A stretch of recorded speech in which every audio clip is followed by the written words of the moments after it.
Well, my dad was here since the very beginning, so we've been part of the Paul Mitchell farm and farming the Awapuhi for about 40 years.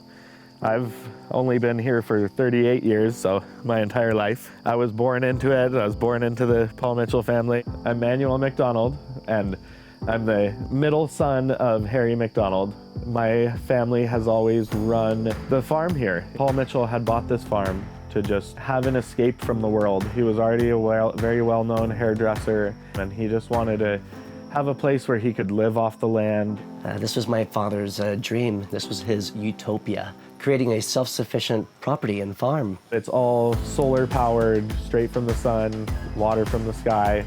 That's always what Paul's dream was, to just live off the land and feed the land, and the land would feed you. And he planted fruit trees of every different kind. So we have avocado trees and lemon trees and oranges and tangerines and tangelos and bananas and hundreds of different flowers and all kinds of stuff. My dad, Harry McDonald, had this little health food store, and Paul Mitchell was a regular in there, and then they just became very close friends.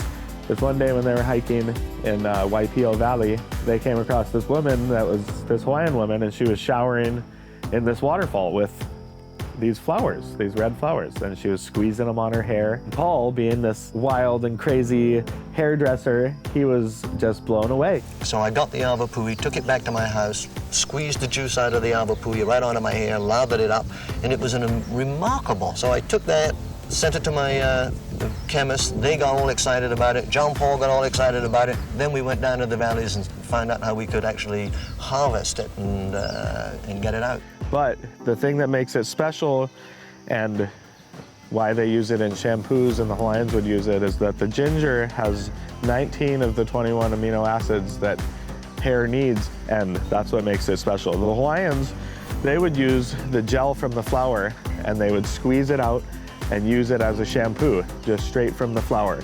And that's where you will see Paul drinking the gel right from the flower, and Angus does it too. It's great, man, it's great. They started looking into the root, and they found that the root has all the same properties as the gel, just extremely concentrated. This is just some of the ginger that we have, but all these beds right here are the Awapuhi ginger in them. It's a seasonal plant, so right now it's dormant, and the roots are just under the ground, and they're still growing, but like I said, it's seasonal, so right now all the greenery and all the flowers and everything has died back. So when it comes to about like June or July, it'll start shooting all back up, and these will be like 4 foot tall of thick green ginger and big red flowers. That's when we do our harvest, and we'll dig them up and get what we need out of it, and then we'll redig the beds, fertilize them, and stick the ginger root back in, and that's how we replant them. But they're in here is the ginger root, and this is like a good sized ginger root here. And you can see it's just brown and dirty, but when you break it open, and it's that iconic Awapuhi smell that a lot of the shampoos and stuff have. So this is straight from the ground right here. So up here is what we call the drying shed, and it's kind of a little greenhouse processing room. So when we harvest the ginger, we'll bring it over here all dirty. Then we'll bring them over, we'll put them out on this big screen out here and pressure wash them all with a high-powered pressure washer, just to take off all the loose dirt. And then in these sinks, we'll further break it apart by hand, and then we'll hand wash them in here. Every root is hand washed. We'll start taking all the roots off like this, and then we slice it all down into small pieces.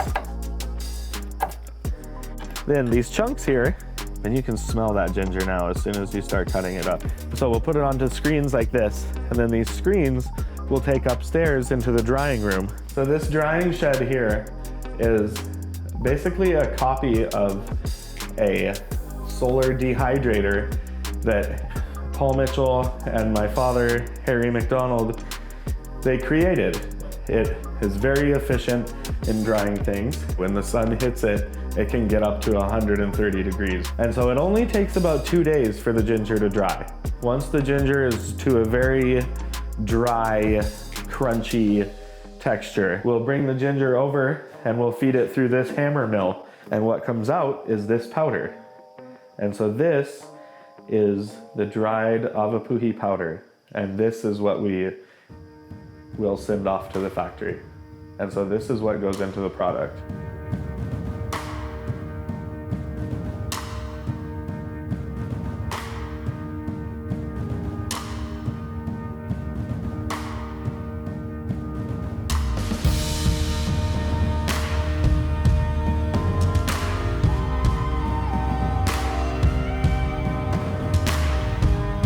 So I grew up here on the farm, running around with Angus, swimming in the ponds and swinging from the trees and hiding in the caves all around the farm. We would be out in the ginger beds. Our parents would be digging ginger and planting it, and we would, because the flowers were full of gel and just, we were kids, we'd take them and start throwing them at each other, and they would hit like a water balloon and spray the gel all over and stuff. And now actually my children and Angus's son are kind of doing the same thing.